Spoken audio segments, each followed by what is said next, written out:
dan always in my mind dibilang gue selalu membayangkan kalau lu bikin karya pasti akan jadi luar biasa.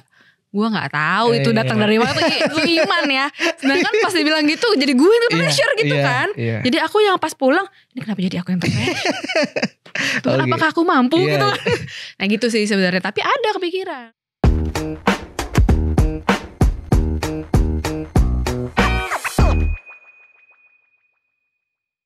Balik lagi di DPP, Domi Punya Podcast. Terima kasih teman-teman yang sudah subscribe, share, like, komen yang ada di YouTube-nya Mature Indonesia dan juga dari Instagram-nya mature.idn dan juga di Spotify Domi Punya Podcast. Ya, terima kasih karena gue juga udah banyak lihat ada respon kayak komen, terus juga ada beberapa DM. Dan kenapa kali ini menarik karena ini juga ada beberapa masukan, mungkin gak juga dari seni rupa, karena untuk yang malam ini kita mencoba untuk koleganya ini dari perspektif yang lain, yang pasti dari arsitek. Nah, detailnya seperti apa? Karena memang juga arsitek itu dari kemarin sudah ada juga nih, banyak nih, ada Mas Kosmas, ada juga Mas Jacob. Nah, untuk kali ini berbeda karena perempuan. Dan kenapa juga menarik? Karena kemarin baru aja ngeberesin namanya untuk pameran tunggalnya, itu seperti apa? Detailnya kita ngobrol sama Jessica. Halo. Terima kasih ya sudah mampir ke DPP karena kemarin udah ngelihat pamerannya tuh sebenarnya. Dari situ sebenarnya mau nanya banyak. Tapi sebelum jauh kita ngomongin tentang pameran debutmu, itu debut ya termasuk ya? Iya. Perdana, kita mau coba untuk seperti kayak Jessica sendiri tuh sebenarnya sebelum jauh untuk kayak sampai ke tahap sekarang, itu dulu memang latar belakangnya apa sih sebenarnya? Sebenarnya aku tuh latar belakangnya arsitek. Jadi dulu arsitek di mana? Di Parahyangan, di Parahyangan Bandung. Angkatannya gak usah lah ya. Kan kita lebih ke tanyanya adalah jurusannya, bukan angkatannya. Oke, jadi memang dari awal memang pingin tuh arsitek. Dari awal ya, dari awalnya kepikiran tuh, pingin jadi arsitek gitu. Dulu enggak sih, waktu masuk enggak. Dulu taunya interior. Oh gitu. Terus pada awalnya mau masuk, terus akhirnya coba-coba ada opening arsitektur gitu. Apa nih bayangan-bayangan kayaknya membuat bayangan dulu taunya cuma kayak sekitar bikin apa ya, ruangan yang besar, bangunan gitu. Ya udah ikutan masuk tes, ya udah terima. Simpel itu kayaknya. Terus akhirnya berpikir kayak kayaknya bagus juga nih ngambil arsitektur. Terus simpel anak SMA waktu itu mikirnya kayaknya lebih luas bidangnya yang dipelajari dibandingkan hanya interior. Tapi pas masuk bener sih, yang dipelajari lebih banyak dibandingkan hanya interior gitu. Tapi memang dari untuk mungkin keluarga atau kerabat gitu memang ada sebelumnya yang jadi referensi. Wah ini menarik nih kayaknya si arsitek gitu, ada gak sih? Gak ada. Keluarga semuanya jadi apa ya? Ekonomi ngambilnya. Paling basic lah ya, ekonomi bisnis gitu-gitu. Betul. Jadi kamu mencoba untuk yang berbeda nih dari yang lain? Mencoba sesuatu yang berbeda. Tapi kalau misalkan mau diceritain sedikit soal itu, memang pada di satu keluarga ini tuh memang kayaknya tabu juga sih, tabu ya zaman itu mungkin gak ada yang tahu kan apa sih ini dunia kreatif gitu.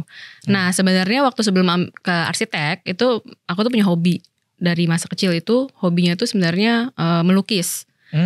Sebenarnya seni, tapi di zaman itu apalagi misalkan kita mau bilang jadi seniman, terus nggak kebayang kan. Jadi seniman dulu adanya, jujur banget nih ya, zaman dulu lu mau ngapain nongkrong di Ancol gitu. Image-nya adalah pasar seni Ancol aja gitu. Jadi kan gak tahu yang namanya galeri apalagi gitu kan gak tahu. Jadi mikirnya mau jadi sini, terus setiap kali ke Ancol masa mesti jualan lukisan di sini gitu. Dulu bukannya gimana, tapi kayak tidak punya keberanian kali ya untuk kayak nggak punya, jujur nggak punya bayangan di masa depan gitu. Abis dari situ kemana gitu. Nah singkat cerita dari situ nggak seperti tidak jalan. Masuk arsitek gitu. Masuk arsitek dengan pikiran dulu anak IPA setengahnya ilmu alam lah gitu. Setengah lagi kayaknya kreatif tuh ada gambar-gambarnya gitu. Akhirnya masuk gitu. Akhirnya pas kuliah 1 tahun pertama masih agak penyesuaian. Tapi pas udah tahun kedua terus jatuh cinta sih di arsitektur gitu. Karena mungkin berbeda dari si interior tadi, dia juga ada lebih pengenalan bahannya lebih banyak gitu kali ya. Betul. Material dan lain-lain itu ya. Nah dari situ juga kita belajar banyak hal ya. Salah satunya skala ruang gitu. Terus jadi kebangun awareness ya, atau kesadaran yang tinggi akan kita tuh misalkan kalau berdiri di satu ruangan atau sekedar di ruang tamu gitu ya. lama-lama muncul kesadaran bahwa kok lama-lama kalau misalkan kita sekarang tuh dulu mungkin nggak terkenal 3D gitu ya, hanya 2D kan, semua 2D gitu. Nah ketika belajar arsitektur, tiba-tiba kalau kita saya waktu itu berdiri di satu ruangan, terus jadi sadar gitu, 360 gitu. Oh di kiri kanan nih gak hanya kiri kanan atas bawah, tapi kok ada 3/4-nya nih misalnya derajatnya gitu. Jadi emang itu yang akhirnya seru gitu. Gitu sih. Kayak moment awakening ya gitu. Jadi banyak perspektif juga tentang melihat itu ya. Terus ketika memang selama belajar di arsitek itu ada kayak mungkin karena kamu tadi udah mention soal ngelukis-ngelukis itu ya, atau ketertarikan ke seni rupa gitu misalnya. Itu memang selama kuliah ada gak sih yang mencoba untuk bikin karya tapi tidak arsitek gitu? Ada gak sih? Akunya. Nah lucunya nih waktu setiap kali di arsitektur tuh ada kayak acara-acara kampus kan. Nah dari jadi panitia segala macam. Nah aku pernah ikutan di satu acara kampus. Terus waktu itu boleh ngirimin karya apa aja. Nah karya yang selalu aku kirim itu adalah lukisan. Oh beda yang lain ya? Beda. Oke. Jadi waktu itu kan tergabung di himpunan juga. Di himpunan mahasiswa. Sampai teman-teman nanya. Ya setiap kali ngirimin karya gitu atau apapun yang buat dipamerkan tuh kenapa selalu lukisan gitu. Tapi akhirnya teman-teman tahu bahwa sebenarnya hobi aku tuh sebenarnya ngelukis di kamar kosan. Nah waktu itu pakainya tuh cat minyak sebetulnya. Sampai satu kosan tuh bau banget deh pokoknya satu ruangan itu. Tapi memang gak tahu ya, sadar gak sadar sih. Pas mengumpulin itu akhirnya teman-teman juga merasa mungkin teman-teman arsitek yang punya hobi berbeda kali ya dari yang sehari-hari kita bikin gitu. Dan di kampus juga sebenarnya banyak banget di angkatan aku dulu tuh. Kita kan dulu ospek setahun ya. Lama lumayan gitu. Nah project-projectnya tuh dari kakak-kakak kelas itu tuh banyak banget yang istilahnya bikin kita tuh 3 malam gak tidur gitu. Dan itu bikin project-project seni, sculptural gitu. Nah itu juga secara gak sadar mungkin ngebangkitin juga gitu hobi-hobi lain gitu. Dan ketemu teman-teman arsitek yang mereka juga punya hobi seni lain gitu. Yang kita akhirnya gak hanya saling kenalan tapi akhirnya saling kayak kamu bikin ini juga gitu. Sampai jadi satu project di kampus gitu. Gitu sih awalnya. Karena kan kalau pengetahuan bahan atau mungkin material itu jadi tahu ya kalau misalnya mau bikin sculpture seperti apa. Karena kita tahu pengenalan bahan itu ya. Dan kamu memang sudah tertarik untuk sculpture atau 3 dimensi ini gitu. Iya dari awal sih memang itu sih. Kayaknya memang fokus dari arsitektur itu juga dari awal di semester 1 sudah dikenalkan oleh tugas pertama adalah mensketsa gazebo. Oke. Dengan anak SMA dengan pengetahuan terbatas gitu ya dan harus menerka. Dan bahkan kalau waktu di Unpar tugas yang pertama ospek itu dikasih kertas, lembaran kertas, disuruh bikin buku agenda yang biasa mungkin kita bukan sketchbook ya? Bukan. Disuruh bikin buku agenda yang isinya tuh suruh mencatat semua satu angkatan deh pokoknya sampai mungkin kakak kelas, nomor telepon, isinya gitulah biodata. Tapi buku agendanya itu tidak bisa dibeli di mana-mana, harus dibikin. Nah waktu pas pertama kali ospek dikasih kertas lah yang sekarang aku baru ngerti tuh namanya denah tampak potongan. Ngerti gak ya denah tanpa potongan nih? Aku gak ngerti. Gak ngerti ya? Aduh. Makanya. Oke. Dijelasin, aku gak ngerti. Jelasin ya. Jadi kalau di arsitektur itu tuh gambar rumah misalkan ya. Kalau kita baca dari atas, dipotong bangunannya itu namanya denah. Jadi kalau ngelihat sesuatu dari atas, itu jadi denah. Terus kalau tampak, kita melihat sesuatu dari depan. Misalkan kita ngelihat lagi jalan-jalan, ngeliat rumah. Rumah itu bagus ya. Yang kita lihat apa? Fasad kan. Itu kalau di arsitektur namanya tampak bangunan. Lalu kalau potongan, bayangkan kalau potongan yang tadi kita lihat dari depan, tapi terus kita zoom in sampai kayak fasadnya hilang, terus kelihatan struktur di tengahnya kayak rumah dipotong. Nah itu potongan. Bisa kayak gitu atau dipotongnya di sisi sampingnya lagi gitu. Jadi potongan tuh bisa banyak, motongnya gimana. Nah normal gitu. Jadi waktu balik ke buku agenda ini dikasih denah, tampak, potongan. Terus anak SMA kan ya. Ini apa? Ini naon? Kalau di Bandung itu kan ini apa gitu kan. Terus pas dilihat, nah itu dikelompokkan tuh berapa orang gitu. Harus berusaha membaca gambar itu sehingga terjadilah buku agenda. Oke. Yang buku agenda itu kan cuma dikasih gambar panduan kan. Ya kalau sekarang mungkin kalau ke boleh sebut merek ya? Boleh kita boleh. Belum ada sponsor, aman. Oke, baik. Misalnya kalau kita ke IKEA. Oke. Nah, di beberapa itu ada tuh tempelan-tempelan. Contoh, kalau itu paling gampang. Kalau kita beli IKEA kan, beli meja. Nah, itu pasti ada gambarnya kan? Betul. Ya itu dikasihnya instruksi gambar seperti itu. Tapi ada 3D-nya paling satu. Terus gambar kalau di IKEA kan kebanyakan mungkin nggak flat ya, kayak denah sama potongan tuh udah 3D dan lebih mudah. Tapi itu pun juga orang awam pasti susah. Membacanya kan kadang-kadang lebih prefer dipasangin. Betul. Nah itulah pekerjaan arsitek, kira-kira membuat instruksi gambar. Tapi yang dibuat ini instruksi pembuatan rumah, bangunan tinggi gitu. Bayang ya? Bayang. Memang dari awal pas udah masa-masa kuliah, tugas itu udah keterampilan tangannya udah dilatih. Iya betul banget nih. Oke. Aku gitu. Jadi dari situ banyak banget ya, kayak misalnya kan jadi pemahaman tentang misalnya perspektif dari mungkin atas, atau kita melihat kalau karya itu kan kadang juga, apalagi kalau kita nanti mau ngomongin yang kekaryaanmu soal exhibition ini kan banyaknya sebenarnya menariknya 3 dimensi ini gitu, kayak ada sculpture-nya, bahan-bahan material yang mungkin juga bisa dibilang tidak biasa gitu. Oke, sebelum itu sebenarnya gini, kalau misalnya kamu lihat mungkin emang kamu tertarik ke seni rupa atau seni-senian tadi ya, karena kamu juga memang bergaulnya dan berkenalan gitu ya. Memang dari awal itu si arsitekmu ini jadi kayak istilahnya mungkin based on research-nya, lalu kayak subject matter diarahkan jadi kolaborasi ke seni rupa atau bagaimana?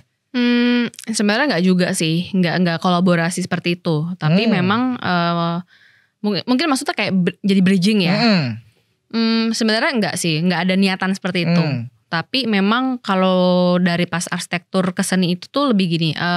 Jadi waktu aku menjalankan arsitek ini, aku udah punya satu biro lah, atau bisa dibilang sekarang independent arsitek gitu. Punya proyek dari 2010 sampai sekarang gitu.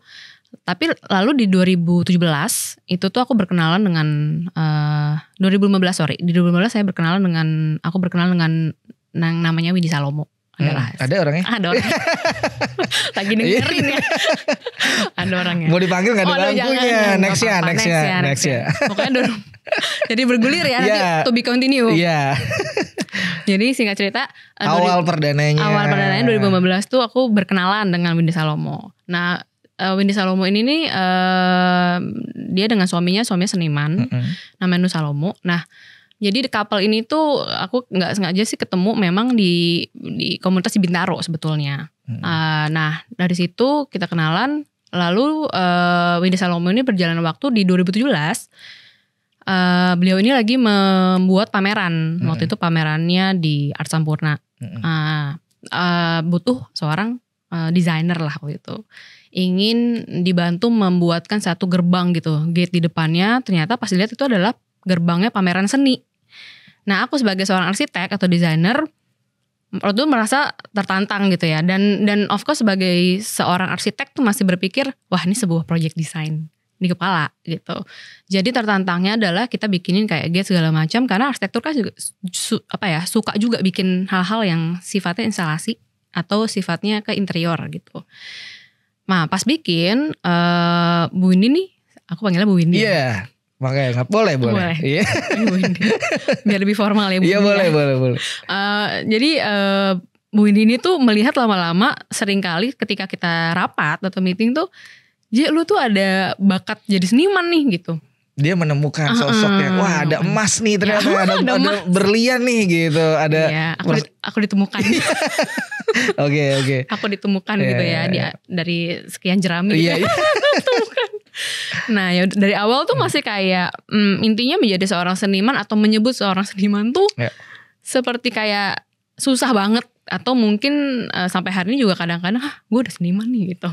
Kayak masih ada, bukan tabu tapi kayak gimana sih ukuran jadi seniman gitu. Ya kan dari awal, apalagi itu di zaman 2017. Tapi ya anyway dibikin, didesain, everybody happy of course. Terus semuanya berjalan dengan lancar. Jadi portfolio pertama tuh. Nah abis itu gak kepikiran kalau bikin portfolio khusus seni. Jadi digabunglah ke arsitektur gitu kan. Cuma semakin lihat-lihat di arsitektur kok semakin gak cocok ya. Ini sebenarnya benda apa gitu. Gitu awalnya seperti itu. Jadi emang apa namanya, jadi sebenarnya kayak kalau ada yang bingung nih menjadi seniman ya gak apa-apa, bingung itu wajar. Kan proses gitu. Lalu setelah itu 2017 terus jadi dibawa kemana-mana. Sama memang Bu Windy ini cukup spesial ya, karena buat di dunia di hidup aku tuh beliau yang cukup dan sangat percaya sama potensi yang dilihatnya gitu. Bahkan mungkin calon senimannya atau seniman sendiri itu mungkin saat itu juga kurang yakin sama dirinya gitu. Jadi aku belajar banget bahwa setiap kita tuh butuh cukup satu orang untuk ngelihat potensi kita. Lalu kalau kita mau bisa jadi deh gitu. Dan ada jalan-jalan yang lain yang harus diusahakan ya. Nah dari situ akhirnya terjadilah proyek kedua, ketiga, keempat bersama Bu Windy. Dan lalu dari situ baru teman-teman lain akhirnya aware gitu. Oh JJ juga mengerjakan ini. Akhirnya diajak ke sana sini gitu. Gitu sih kurang lebih sih. Sampai pada akhirnya khususnya kalau ujungnya ke Soul Exhibition, memang ini sekarang dengan Bu Windy juga. Dengan galerinya juga yang baru ya. Sebenarnya galerinya udah ada lama sih. Tapi yang ini space yang baru gitu. Dengan namanya Sal Project gitu. Jadi bersama Sal Project waktu itu Bu Windy juga bercerita awal visi misinya, terus klop gitu. Entah kenapa memang visi kita ke depan di dunia seni, apalagi bukan hanya di dunia seni, kita mau menggunakan platform seni untuk apa, itu satu visi dan satu misi. Aku rasa itu penting untuk ngelakuin segala hal yang sifatnya kolaboratif, tapi visinya tuh serupa gitu. Jadi akhirnya ayo aku iyain gitu ya Bu Windy untuk satu mau bikin galeri, satu lagi mau jadi seniman gitu kan. Jadi kan ada kepentingan yang bertemu dan visi-visi yang satu gitu. Ya udah akhirnya sampai hari ini Bu Windy udah lihat dari tahun-tahun lalu kayaknya memang JJ ini awalnya di pairing dulu duo di 2022 berani debut pertama itu bikin karya terus ditampilin di Art Jakarta waktu itu. Terus ya aku wah kesempatan yang langka dong gitu. Ikutan, ternyata responnya sangat baik. Abis itu di duo sama seniman Korea Selatan. Emang pergerakan Bu Windy juga agak-agak sih. Keberaniannya bisa jempol juga sih. Jadi kadang aku juga kayak wow udah duo dengan Korea Selatan, siapa pula ini gitu kan. Tapi ya udah. Tapi intinya kita tuh ada istilahnya ada modal sedikit ayo run gitu. Ada modal sedikit keberanian, faith, iman, ayo run gitu. Dari situ akhirnya udah ada di omongan gitu 2022, 2023 harus solo nih. Mungkin tapi nggak tahun depan, tapi mungkin 2 tahun lagi. Jadi solo ini udah diomongin dari 2023 mungkin ya. Terus abis itu di follow up 2024 sambil nunggu kesempatannya ada, semuanya ada. Terus Bu Windy akhirnya menyiapkan space baru di Jakarta. Dan aku rasa semuanya tuh right on time aja sih. Right on time-nya itu juga penting gitu. Gitu sih. Ketemu orang yang tepat, waktu yang tepat, terjadilah. Betul, kayak ketemu pasangan hidup. Oh iya. bener. Karena harus ada chemistry tuh. Betul. Gak cuman kayak seru nih karyanya atau apa, enggak. Tapi emang harus dapet ya gitu. Oke, ada feel-nya gitu.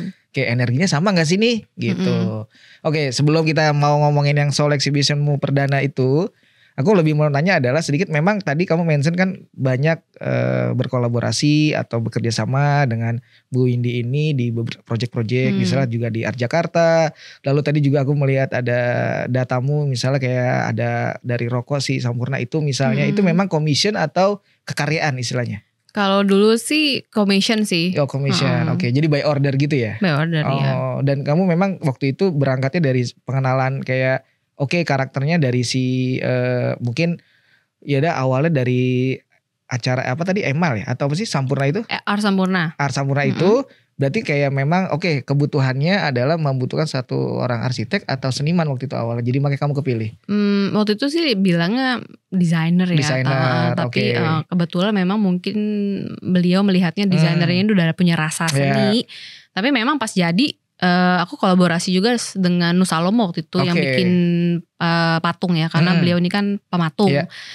Nah dan butuh memang suasana di apa namanya waktu di Art Sampurna tuh gate-nya lumayan gede gitu. Oke. Fasadnya itu ya?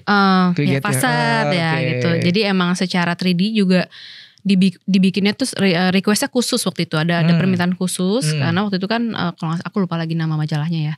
Tapi memang Art Sampurna itu kan ada satu dengan perusahaan apa gitu ya, sebuah majalah gitu. Dan dia minta ada spesifikasi khusus majalah-majalah ini tuh majalah mereka harus digantung atau di display lah seperti apa atau menggunakan bahan dari majalahnya mereka. Jadi mungkin dari situ aku juga terbiasa bekerja dengan material, aku nggak bilang sampah ya, tapi recycle. Jadi sustainability art gitu ya, dari banyak hal. Nah dari 2017 ini nah itu ya akhirnya kebawa juga sampai sekarang, dan kebawanya bukan juga tanpa sadar tapi dengan sadar gitu. Akhirnya terbiasa dengan mengolah hal-hal yang mungkin orang akan bilang tuh jadi waste gitu, atau hal-hal yang ini kalau nggak jadi waste didaur ulang jadi apa ya gitu. Nah akhirnya dari situ sih banyak hal ke material ya, materialnya jadinya banyak mengolah hal-hal seperti itu gitu. Jadi berawal dari proyekan si commission itu, kamu makin banyak lah mengeksplor bahan gitu. Oke. Tapi dari proses berjalannya karya kamu ini memang lebih cenderung ke 3D gitu ya? Iya instalasi. Mungkin karena ada arsitek ya. Tapi memang kamu enjoy juga di situ ya? Enjoy sih, dari awal memang dapatnya akhirnya banyak instalasi sebetulnya dari awal sekali. Instalasinya banyak di outdoor, di luar. Skalanya masih skala, aku nggak bilang gigantis banget sih, tapi skala yang arsitektur gitu. Jadi orang bisa res, gede-gede gitu. Kebetulan juga dapatnya yang kayak gitu. Tapi memang berjalan waktu dari Galero tuh Bu Windy juga bilang, aku challenge ya. Instalasi tuh dikecilin, ditaruh di dalam ruangan, bisa nggak? Gitu akhirnya harusnya sih bisa ya. Nggak bisa kan gitu. Gitu. Tapi memang kenyataannya pas ngerjain itu lumayan gimana nih ngecilin yang biasanya orang bisa diisi orang, sekarang harus dilihat orang setara gitu misalkan gitu. Ya lumayan challenging gitu. Cuma kayak tapi berhasil gitu kan. Akhirnya ada pameran itu yang duo bersama seniman Korea itu. Akhirnya bentuknya tetap instalasi. Tapi satu. Tapi 360 tetap ya gitu. Gitu sih. Berarti memang dari segi kayak kamu berarti soal material itu lebih membuatnya 3D, terus kayak untuk kan kalau kita ngomongin dilihat tadi kan itu udah banyak tuh, ada yang tadi recycle itu sendiri itu. Nah berarti untuk yang kayak resin apa semua mix media juga kamu bikin juga ya? Bikin. Dan aku belajar 3D print. Itu di awal yang di Karya 2022 itu udah mulai ada orang-orang kecil kan. Yang kayak lagi duduk gitu-gitu. Itu sebenarnya kan skala banget. Makanya teman-teman arsitek tuh kalau yang lihat tuh ini sangat arsitektural. Karena kan kalau di arsitek itu kan kita selalu bicara skala. Skala ruangan itu paling mudah itu menaruh orang. Di sebuah gambar atau di maket. Tahu maket ya, model gitu, model bangunan. Itu paling gampang tuh, makanya kalau misalkan jual rumah nggak, mereka pasti akan ada maket atau mobil-mobilannya. Nah itu skala untuk menentukan 1 per banding berapa. Betul. Orang awam mungkin kalau 1 bandingnya agak gimana ngitungnya gitu kan. Taruh aja skala benda gitu kan. Betul. Segininya mobil gitu kan. Jadi rumahnya kelihatan ternyata rumahnya kecil ya gitu. Jadi nah waktu awal-awal skala itu tuh orang itu aku belajar 3D print kebetulan memang sama Nu Salomo. Karena Nu Salomo itu pematung yang kekiniannya itu secara kontemporer bikin patung dari 3D print gitu. Nah di situ karena awalnya membantu beliau juga mendokumentasikan hal-hal yang beliau lakuin. Untuk waktu itu di pameran beliau di Galeri Nasional, akhirnya ngikutin kan sebulan tuh. Ngikutin, videoin gitu. Lama-lama jadi belajar kan gitu. Ketularan juga nih gitu. Terus lama-lama juga merasa 3D print ini juga sesuatu yang baru. Mungkin kalau nowadays kayak AI gitu ya. Kalau nowadays sekarang itu alat yang baru lagi nih di seni gitu. Tapi waktu itu tertarik akhirnya, kenapa? Karena itu bisa mempercepat waktu dalam kita berkarya. Ya apalagi teman-teman yang bikin patung ya misalkan. Tapi tergantung intensinya apa nih, maksudnya tujuannya apa. Ya udah dari situ belajar 3D print. Nggak hanya dipakai buat orang-orangan. Di 2022 aku duo itu akhirnya bikin karya yang sebagian besar 3D print. Tapi ternyata mahal juga ya, lumayan. Iya pastilah. Boncos juga. Iya di situ akhirnya belajar juga. Aduh, balik lagi pakai 3D print, kecilin lagi aja deh. Jadi itu produksinya juga lumayan. Jadinya di situ juga terkaget-kaget juga gitu. Tapi ya udah jadi, udah coba. Dan mix media selalu gitu. Kalau kita ngomongin soal kekaryaan kamu kan berarti banyak melihat atau mungkin banyak belajar gitu. Tapi secara referensi sebenarnya kamu tuh banyak melihat atau look up-nya ke memang juga pure seniman atau ada yang memang arsitek lalu juga memang dia beraktif berkesenian tuh, ada gak sih referensinya? Kamu melihat ke siapa gitu? Sebenarnya melihat ke sosok tertentu gak ada sih. Sebenarnya buat aku kalau di arsitektur pun agak jarang, misalkan ada orang kan contoh ya, aku sangat kalau dari situ aku sangat ngelihat ke orang Indonesia aja ya, Andra Matin misalkan gitu ya. Misalkan Andra Matin, aku cukup adore banget sama Mas Aang gitu. Tapi kalau misalkan untuk dibilang ngefans banget, biasa aja sih gitu. Karena menurut aku semua orang itu unik. Nah jadi di mata aku tuh mungkin yang aku bisa, misalkan aku bilang adore gitu, yang aku mungkin lihatnya secara teknis banget nantinya gitu. Sama dengan di dunia seni. Di dunia seni contoh lah siapa ya. Tadi kita ngomong Aditya Novali gitu. Ya itu juga backgroundnya seni banget gitu. Itu yang tidak backgroundnya bukan seni banget deh. Misalkan siapa ya, Dolorosa. Dolorosa 1 ini kan juga sangat buat saya tuh sangat bilang ajaib juga enggak sih. Ajaib kayak gimana? Spesial gitu. Keren lah gitu. Karena memang dari isu-isu yang dibicarakan, terus dari material juga konsisten. Walaupun selalu abstrak ya, buat aku tuh selalu abstrak gitu. Tapi buat aku itu cukup, aku selalu kayak kalau udah lelah gitu ya, inget sosok-sosok ini tuh, wah mereka aja, semangat lagi karena itu. Titik adore-nya itu mungkin tidak ditaruh pada suatu hal yang aku harus kayak seperti dia karena apa. Tapi lebih karena mereka konsisten. Mereka gak give up, terus mereka terus sampai usia segini tuh berkarya. Itu yang menurut aku mungkin jauh lebih penting dibanding ke karyanya sendiri gitu. Bukan gimana? Proses berkaryanya, tapi kayak spirit untuk dia konsistennya gitu ya. Dari kayak itu proses dong. Proses ya? Iya dong. Lebih kayak ini, mungkin bagaimana dia soal tadi materialnya konsisten, terus subject matternya mungkin itu kan juga jadi salah satu referensi juga, nggak cuma material gitu. Iya, nggak cuma material gitu. Gitu sih. Dari intensinya juga kadang untuk berkarya gitu. Makanya kadang-kadang curhatan jadi penting ya. Iya benar. Bener dong. Bener. Kan cerita, makanya sharing kayak misalnya obrolan sama teman atau sama sesama seniman tuh jadi insight juga sebenarnya gitu. Betul. Apalagi ngomongin material, pastinya seniman A, B, C ini kan juga punya teknik atau mungkin rumus sendiri-sendiri gitu. Nah itu jadi insight sendiri buat kalau misalnya kamu sharing sama siapa. Betul. Misalnya gitu. Jadi kamu memang jarang ya kalau kita ngomong painting gitu, jarang kamu bikin ya? Painting sih jarang sih. Karena dari awal, dari tadi kamu mention kecil itu udah suka gambar gitu kan. Tapi justru semakin kesini justru malah jarang ya? Jarang, tapi ilmunya itu dipakai buat paling di mix medianya aja, misalkan di backgroundnya atau perlu finishing touch menggunakan akrilik cat misalkan gitu atau apapun itu ya di situ dipakainya. Tapi makin kesini mungkin pengaruh arsitekturnya itu besar ya. Bermain material itu tadi ya memang jadinya kesini tertariknya adalah mengolah material gitu sih. Nge-explore-nya materialnya gitu. Benar. Itu kayaknya pengaruh arsitek. Iya itu sangat kental sekali. Betul. Dari awal tadi kamu cerita pengetahuan bahan, pengenalan bahan itu kamu pakai banget nih di berkesenian ini sekarang gitu. Mungkin kalau dulu memang ya mungkin belum terlalu banyak informasi yang kamu dapat, makanya kamu bikin yang painting gitu ya. Dan ketertarikan kamu juga selalunya juga dapat commission itu lebih ke 3D instalasi. Ya, jadi secara nggak langsung tuh terus banget ngebentuk gitu sebenarnya. ya challenging ya, karena sebenarnya kalau commission itu mirip kayak dapat project. Benar. Spesifik banget. Spesifik. Dan itu kan jadi apa ya, istilahnya membentuk kamu jadi arah, oh ini kayaknya ketertarikannya jadi makin bulat gitu, karena terus menerus kan digali kan. Betul. Dengan bentuk-bentuk yang berbeda gitu ya.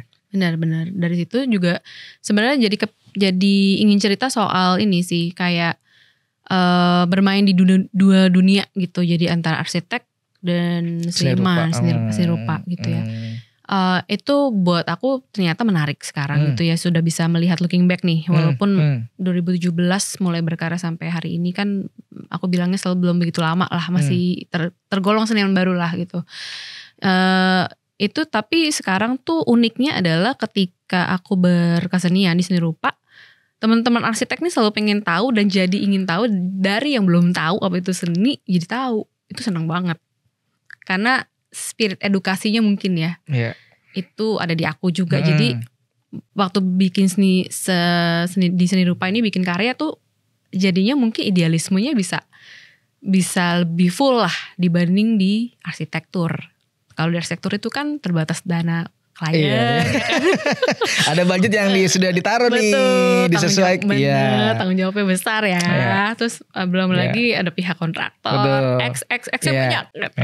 Kalau di sini kan, kalau di sini keuntungan dan kelemahan juga bahwa modalnya sendiri, ya kan, produksi sendiri, ideologinya sendiri gitu. Walaupun bekerja samanya sparring partner dengan kurator. Betul. Yang tapi bisa dibilang ya saling membantu lah kalau sama kurator gitu kan. Tapi pemodalannya kan sendiri. Betul. Gitu. Tanggung jawab sendiri. Laku ya kan. Laku gak laku ya udah gitu. Ya, betul. Sendiri juga. Jadi ini dua hal yang mirip, serupa tapi beda gitu. Teknisnya beda ya kan. Mental isunya juga beda, pressure beda gitu sih.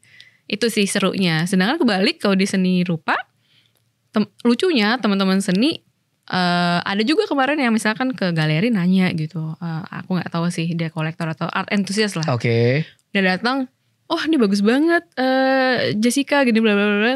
Tapi kamu masih berpraktek kan ya, masih ini. Aku jadi lucu juga nih kalau dapat proyek dari sini gitu. Iya kan. Gitu. Jadi it's win-win lah buat aku, bisa edukasi dua sisi. Dan kadang-kadang ada yang mau nyari seni rupa apa, jadi aku bisa introduce more art gitu. Dan tentunya kadang bukan punya aku doang gitu ya, teman-teman yang lain tuh ke dunia interior arsitektur gitu. Jadi mereka juga sama-sama belajar lah dua bidang ini gitu. Artinya memang dari kamu bilang kan si berkesenianmu tidak meninggalkan juga yang si karir di arsitekmu ini gitu, karena memang bisa jalan selaras juga ya. Oh, karena memang berbeda aja karakternya gitu. Sebenarnya hampir sama gitu ya. Oh, jadi kalau untuk kekaryaanmu sendiri sudah mulai fokusnya setelah ada banyak challenge untuk kayak oke, fokusin dulu nih berkesenian. Untuk yang objek kayak project-project dari arsiteknya ditahan dulu berarti. Sebenarnya aku sih nggak mau menahan ya. Gak ada yang mau nahan rezeki. Oke, nggak boleh ya? Ya boleh. Oh boleh bener. Kalau bisa jalan dua-duanya. Kalau bisa. Oke. Cuma masalahnya kan aku independen nih. Oke. Ya kan? Independen banget. Gitu. Jadi sebenarnya gini, aku juga pengen men-encourage teman-teman yang independen. Karena sebenarnya kalau mungkin orang bisa bilang dulu freelance ya. Tapi aku lebih suka sebutnya independen gitu. Oke. Soalnya kalau freelance kesannya serabutan banget. Apa aja dikerjain. Sebenarnya buat aku ya nggak apa-apa juga sih. Nah, as independent ini tuh sebenarnya, nah kebetulan aku ngerjain ini semua sendiri ya. Walaupun ada tim-tim bayangan di luar sana gitu. Satu yang penting tuh manage waktu sih. Ya gantian gitu. Nah, tapi lucunya ketika aku mengerjakan ini lagi fokus di art, di seni, kayak semesta udah ngatur. Oke. Jadi pas yang project-project ini udah masuk nih, arsitektur udah penawaran-penawaran, terus tiba-tiba aku pending ya. Oh. Gue pending, tapi pending in a good way. Iya. Gitu. Supaya bisa kerjaan yang lain. Bener. Aku juga ya udahlah, nggak apa-apa ditahan dulu. Terus misalkan ditahan maksudnya ya udah let go aja gitu. Toh kalau misalkan dia jodoh, rezeki, nggak kemana lah gitu kan. Dan waktunya juga in a good timing. Juga aku kadang-kadang nggak enak kalau nerima, tapi aku lagi siapin ini gitu kan, jadi kayak ditinggalkan gitu. Sedangkan kita harus menghadapi klien itu juga kan harus melayani dengan baik gitu. Betul. Terbiasa ya Kak ya. Tahu lah ya. Nah akhirnya lucunya gitu. Jadi pas udah lagi ini pending, solo udah mau selesai kan. Pas solo udah lagi running, semuanya lancar, udah opening nih. Udah opening terus H+ berapa, terus partner aku yang arsitektur, proyek ini mau jalan lagi. Lucu juga nih semesta. Kocak kayaknya ya. Udah di timelinenya disiapin gitu. Udah deh tahan dulu ini, sekarang ini. Oh mantep. Makanya buat aku mungkin akunya juga secara manusianya manage aja gitu rencana. Cuma aku gak selalu maksain sih. Kalau sekarang terus terang memang lagi fokusnya di seni. Gitu. Jadi memang ada beberapa yang aku beruntung kemarin pas di sela-sela opening misalkan masuk nyelip project kecil lah gitu ya. Pameran juga tapi kan nggak bisa kita ukur kecil besar ya. Semua harus fokus di situ. Tapi ada partnerku yang gercep juga nih, yang ini lo bagian apa? Konsep. Oke, gue nggak bisa kerjain ini, gue tahu kan lo prepare. Jadi I think aku juga harus bilang bahwa kita punya tim atau partner di bisnis apapun gitu ya. Di seni pun aku ada tim, ada artisan segala macam. Itu juga bertemu dengan partner yang tepat itu juga kunci sih. Jadi pas aku udah bilang pokoknya bulan ini gue opening tanggal segini gini nggak bisa diganggu gugat ya. Dan gue juga tidak bisa menerima gugatan lu. Kalau ada sesuatu ngerti kan. Jadi ya udah akhirnya tapi aku di awal-awal di push gitu ya. Jadi pokoknya lu sebelum pameran kelarin konsep ini. Iya. Nah itu puji Tuhan terjadi. Jadi emang lancar-lancar, setelah itu opening dia gak pernah ganggu gitu. Emang karena udah selesai juga proyeknya gitu. Dan proyeknya lancar puji Tuhan gitu sih. Jadi tahu juga nih kayak timing yang pas. Kayak wah JJ lagi sibuk, kayak gak usah, tahan dulu gitu. Dan Tuhan juga support ya. Iya dong. Thank God. Amalannya bagus kayaknya. Bener. Iya. Oke, kita coba masuk ke wilayah yang menurut kita ini kayak menarik ya. Karena ini adalah debutmu perdana. Kamu menyajikan pameran tunggal. Kita ngomongin soal persiapan dulu. Itu sebenarnya sampai terjadinya bagaimana persiapannya, J? Sampai terjadi solo nih. Iya dong. Itu perdana kan? Kan dari tadi kamu ceritanya lebih ke mungkin duo, mungkin grup, atau lebih ke ya project-project yang commission. Nah, sekarang dikasih challenge nih. Oke, ada galeri di mana Bu Indi ngasih space yang di SAL itu. Oke, JJ coba bikin solo exhibition. Itu gimana tuh? Jadi tadi udah sedikit di spill 2023 sebenarnya udah ada rumor-rumor lah. Wacana. Bukan rumor, wacana. Dari Bu Windy. Tapi waktu itu Bu Windy belum pasti. Lalu dilanjut lagi di 2024 sebenarnya. Nih 2024 awal itu tuh dibicarakan lagi sama Bu Windy. Tahun ini atau tahun depan. So langsung bilang kayaknya tahun ini masih shock ya gitu. di bulan apa nih gitu kan. Jadi kan itu juga harus dari galeri nih, FYI gitu. Jadi emang walaupun senimannya siap tapi galeri gak siap juga gak bisa. Jadi it takes two always to tango ya. Jadi ya udah akhirnya aku balikin ke Bu Indi. Bu Indi kalau akhir tahun ini atau di 2024 akhir-akhir lah gitu, aku siap lah gitu kira-kira. Tapi aku butuh minimal misal persiapan 6 bulan gitu. Karena aku sendiri tuh udah mulai mengerti diri sendiri. Itu juga kunci yang penting ya. Memahami diri sendiri. Maunya apa sih? Betul. Benar. Itu penting tuh. Kalau apalagi untuk seorang seniman ya, atau di kreatif industri gitu. Jadi aku udah cukup mengerti. Aku bilang sama Bu Indi dan teman-teman lain gitu ya, masa kurator juga waktu itu udah ada spill tuh, kayaknya Bob aja ya lagi gitu kan 2022 Bob. Ya karena kalian juga sudah interaksi, sudah ngobrol, betul. Jadi kayaknya klik nih kalian nih, udah deh Bu ini ngasih kalian kolaborasi deh nih gitu. Iya betul, di 2022 udah Bob Adrian soalnya waktu itu, jadi diterusin lagi bagi kurator yang cari yang udah tahu. Nah terus singkat cerita akhirnya 2024 itu dibilang lagi. Dan aku nego waktu, aku bilang kalau galeri siap ya udah aku juga siap gitu, tapi minimal 6 bulan. Pada waktu itu ternyata galeri bilang kayaknya kalau akhir 2024 galerinya nggak siap. Gitu. Gitu. Ya udah ini teknis ya. Terus abis itu tengah jalan di 2024 akhirnya aku selipin dulu ya. Terus dapet project. Aku bikin performance art waktu itu 2024. Di mana? Nah kebetulan dapat sponsor. Ada. Yang balik lagi orang. Nah itu juga semesta tuh ya, lucu ya. Jadi pas galerinya tadi aku belum siap, kayaknya mungkin kalau nggak tahun ini tahun depan gitu kan. Dianya berpikir dulu, pergi sebentar gitu kan. Terus tiba-tiba dia masuk. menawarkan sponsor apa dia bikin performance apa kek sama gue gitu. Ya udah aku tangkep aja. Terus akhirnya di tengah 2024 bikin performance art dan menjadi kesempatan aku bilang ke galeri juga, aku ajak juga representnya waktu itu Galeri Sal juga untuk membantu lah. Dan aku bilang Bu ini kesempatan untuk kita mumpung menyiapkan solo yang belum tahu itu kapan, tapi kita bisa spill nih bahwa Jessica Sukidi mau akan ini kayak road to lah gitu. Terjadilah performance art itu untuk road to-nya Jessica Sukidi. Nah setelah itu lucunya memang udah itu 2 bulan acara dari sponsor ini lakuin.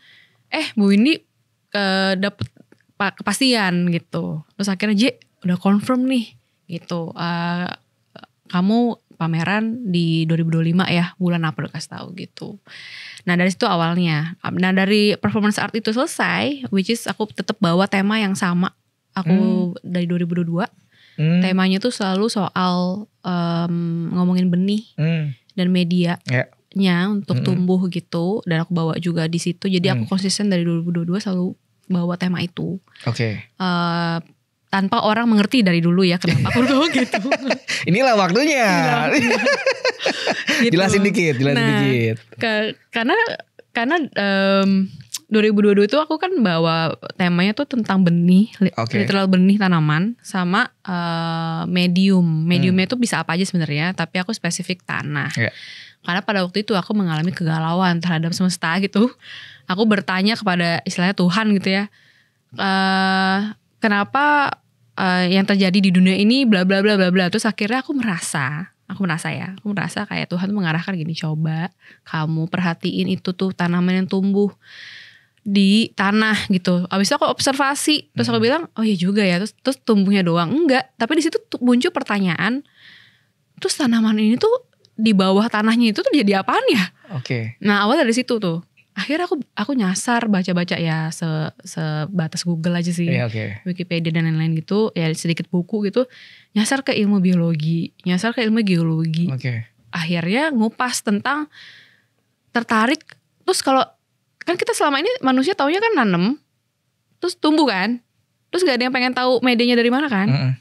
Coba tanah dari mana? Aku tanya. Domi nggak tahu kan? Itu berat tuh. Udah apa ya ngomonginnya udah spiritual tuh kayaknya. Nah kayaknya kaitannya sama waktu itu kegalauannya tentang pertumbuhan diri juga kan, tentang mental isu juga. Jadi kaitannya sama semua tentang itu. Akhirnya aku baca tuh ilmu geologi tentang bagaimana tanah subur yang lapisannya tipis di atas itu terjadi, tercipta gitu. Kan jarang ya orang mau cari tahu yang nggak kelihatan ya. Maunya orang peduli dengan yang kelihatan aja gitu. Ya kecuali kalau yang serem-serem nggak usah. Gitu. Jadi singkat ceritanya gitu. Akhirnya aku gali, aku jadi tahu bahwa tanah itu tuh terbentuk dari batuan-batuan di bawah bumi. Ini semua batuan. Mungkin di bawah itu neraka ya, aku nggak tahu juga sih. Katanya. Ya kan. Nah di atas tuh batuan gede-gede itu intinya melapuk. Akhirnya bisa jadi tanah yang kita bisa tanamin sekarang. Dan itu cuma tipis doang. Cuma ya berapa senti aku lupa ya pokoknya itu. Nah dari situ kan jadi paham ya. Kalau jadi paham, jadi mengerti tadi. Oh gini toh. Jadinya kalau kita mengerti itu dari mana solusulnya, terus kita tahu dia tuh bagaimana berapa lama terbentuknya, kita pasti muncul rasa penghargaan terhadap mengapresiasi. Akhirnya di situ tanah tuh sekian lama loh terbentuknya. Tapi orang tuh bisa banget menyanyiakan segitunya ya gitu. Nah itu awal dari situ 2022. Lalu ngomongin benihnya waktu itu. Benihnya itu adalah aku representasi itu kita manusia. Jadi intinya tuh waktu itu ngomongin dikaitin sama mental ya. Mental issue tuh. Karena nowadays kan banyak banget orang-orang yang bundir lah apalah gitu ya. Dan aku juga banyak lah yang sakit mental gitu. Nah waktu itu mengibaratkan si benih itu tuh diri kita. Jadi pengennya ngasih pesan ke teman-teman itu yang melihat karya tuh, kita tuh sebagai manusia tuh harus tumbuh di medium yang tepat, intinya gitu. Jadi kalau ketika aku memperhatikan juga mau sama benihnya, tapi tanahnya beda, belum tentu loh tumbuh dengan optimal aku bilangnya. Tumbuh sih tumbuh, tapi tumbuh itu bisa macam-macam. Tumbuh asal-asalan. Ya kan, tumbuh gak optimal, tumbuh gitu aja, tumbuh nanti besoknya mati.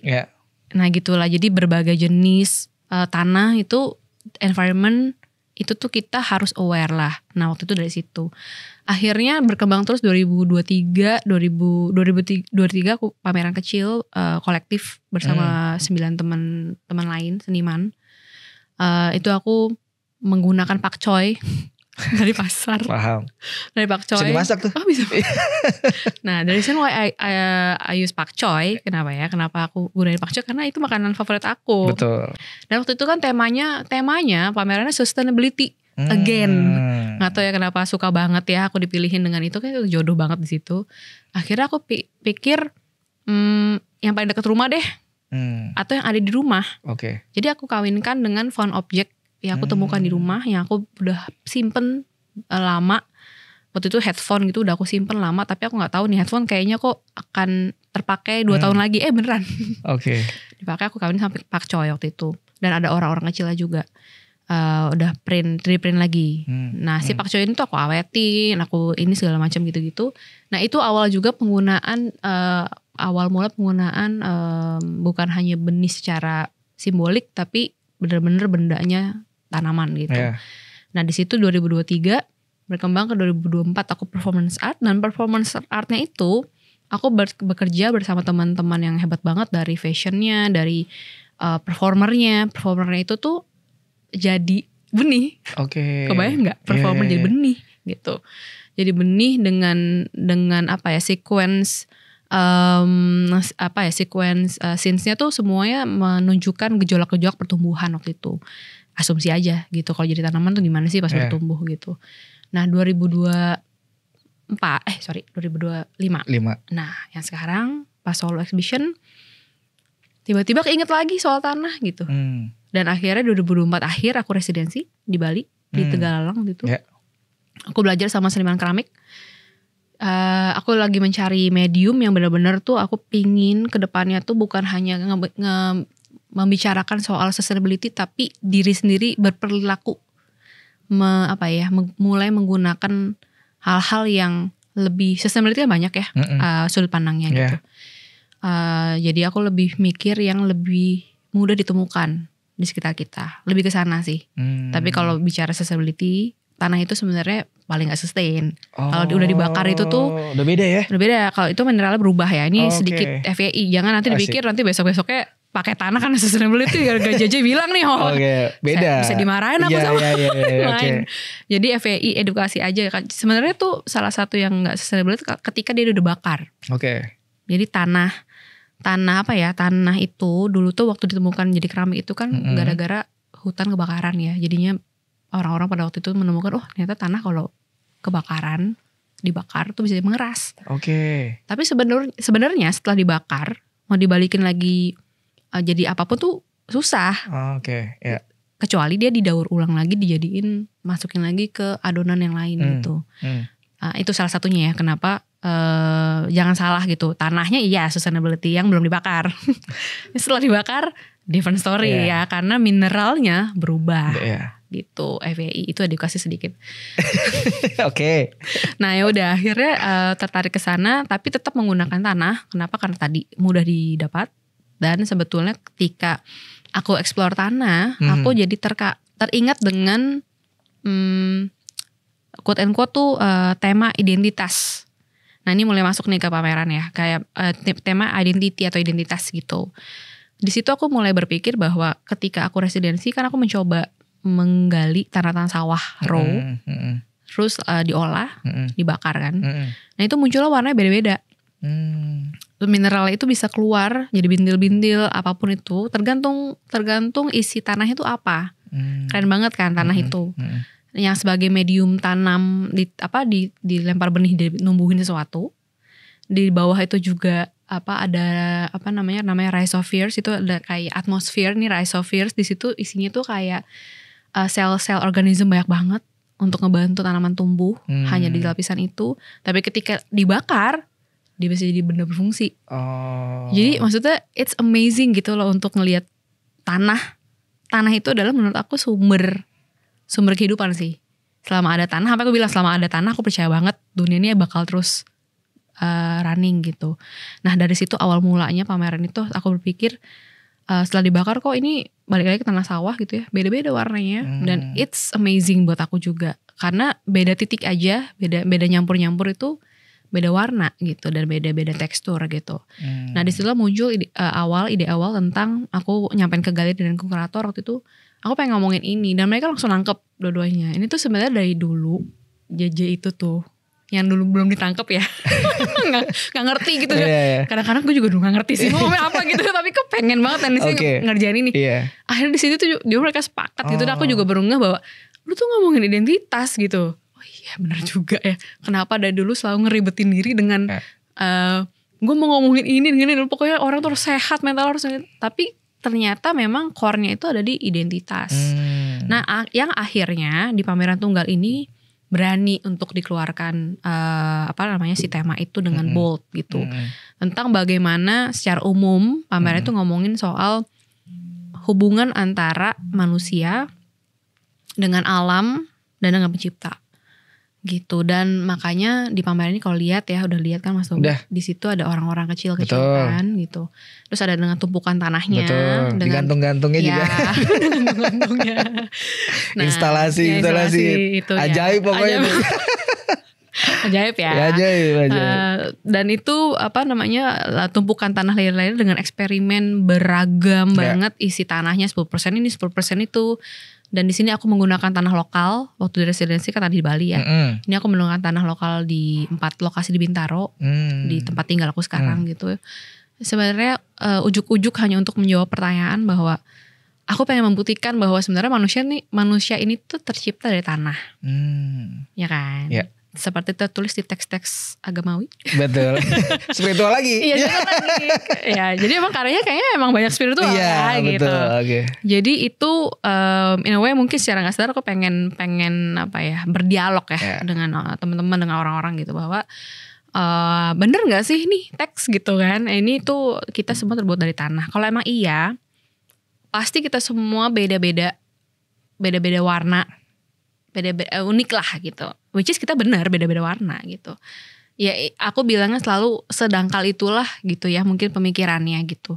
Tapi kedangkalan ini menyebabkan aku menjadi observe di satu titik yang cukup dalam gitu. Akhirnya ya udah di situ akhirnya kurator dan galeris juga setuju bahwa ini mah jelas identitas gitu. Kalau misalnya kita bawa ini kemanapun, di internasional pun, kalau nggak hanya di Indonesia gitu ya. Ya berapa banyak sih kalau kita mau ngomongin ya masalah persoalan tanah nih. Iya. Iya paham. Nah persoalan tanah, dari tanah apapun juga masalah selalu berpusat di tanah juga. Jadi tapi kali ini aku nggak mau melebar ke sosial politik. Di sini aja. Jadi emang dari narasinya Bob Adrian sebagai kurator juga aku sangat suka ya bahwa dia juga bisa menangkap esensinya bahwa ada satu kalimat yang nyentuh aku gitu. Pas dia tulis soal kayak ya bagaimana kita harus menjadi manusia gitu. Ya intisarinya sebenarnya sana juga gitu. Bagaimana kita harus menjadi manusia. Kalau di pameran Mas Domi kalau udah lihat kan jadi ada orang, ada layer-layer terus bawahnya ada kayak bunga kan. Betul. Nah layer-layernya itu tuh bicara juga bagaimana setiap orang untuk menjadi satu manusia di atas. Itu layer tiap orang beda-beda. Untuk menjadi Mas Domi, untuk menjadi JJ itu beda-beda. Layer kehidupannya, pengalamannya semua beda. Betul. Jadi gak akan ada yang sama. Dan bekerja dengan tanah aku juga wow gitu ya. Dunia yang cukup baru buat aku, tapi aku berani aja sih pakai itu.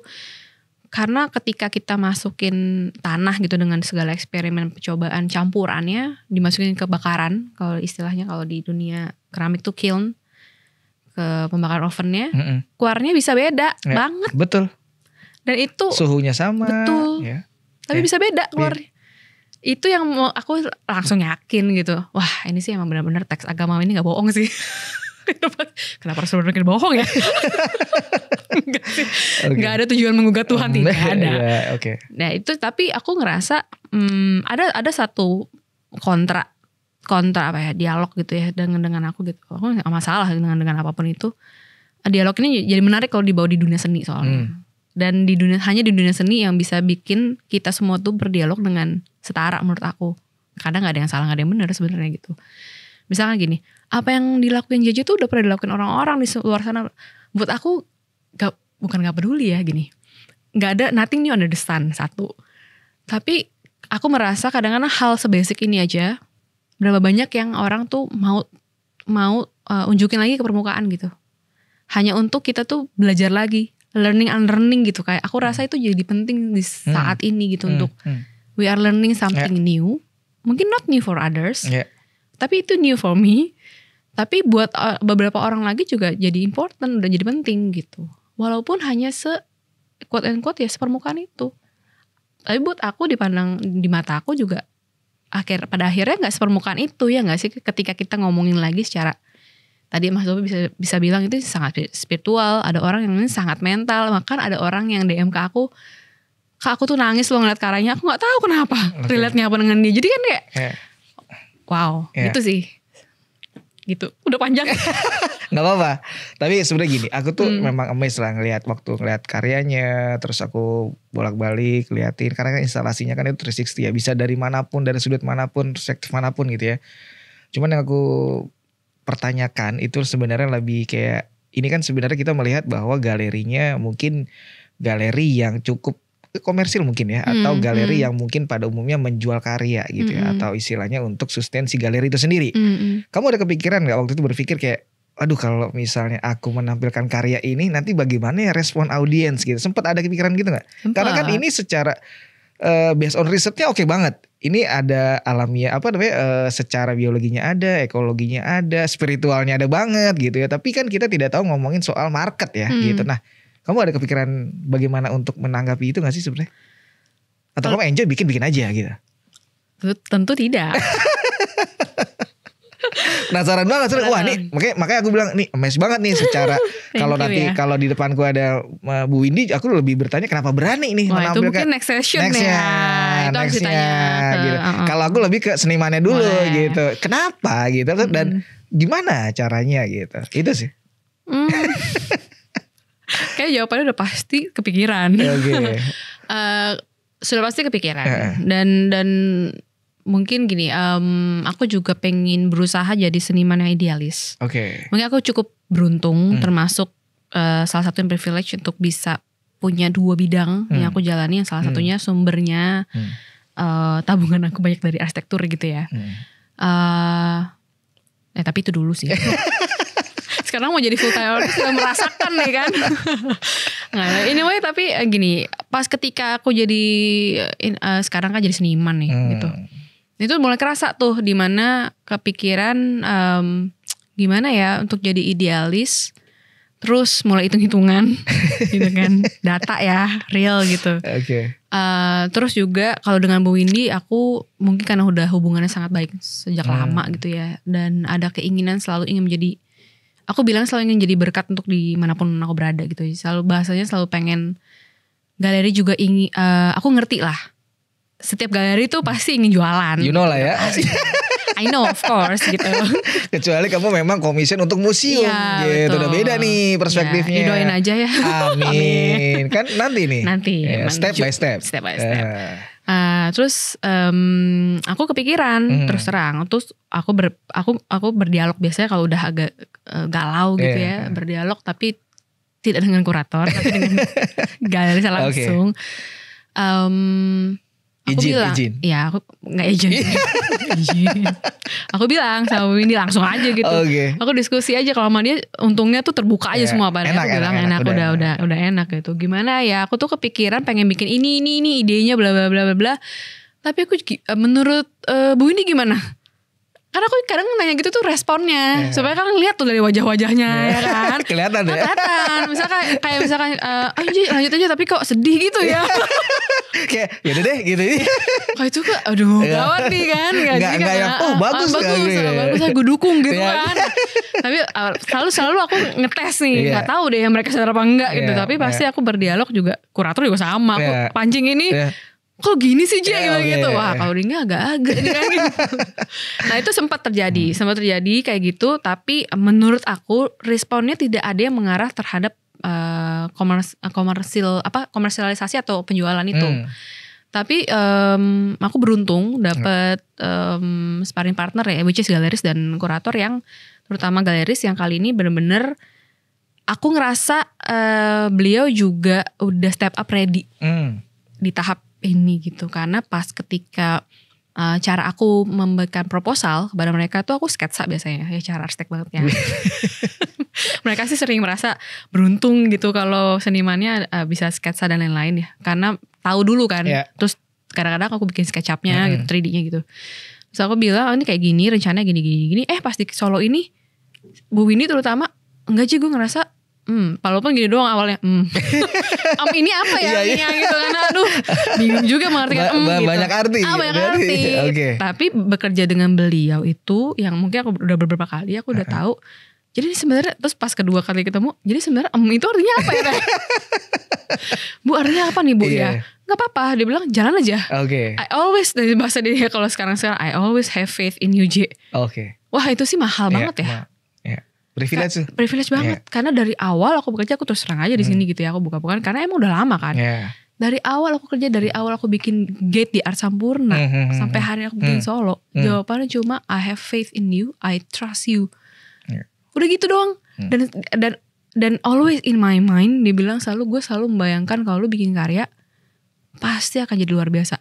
Gue nggak tahu itu datang dari mana, itu iman ya. Sedangkan pas dia bilang gitu, jadi gue yang pressure gitu kan. Jadi aku yang pas pulang, ini kenapa jadi aku yang pressure? Apakah aku mampu gitu kan? Nah gitu sih sebenarnya. Tapi ada kepikiran. Terus pas aku ngomong ke kurator waktu itu, Bob, gue rasa kayak gini. Kenapa lo harus mikirin itu J?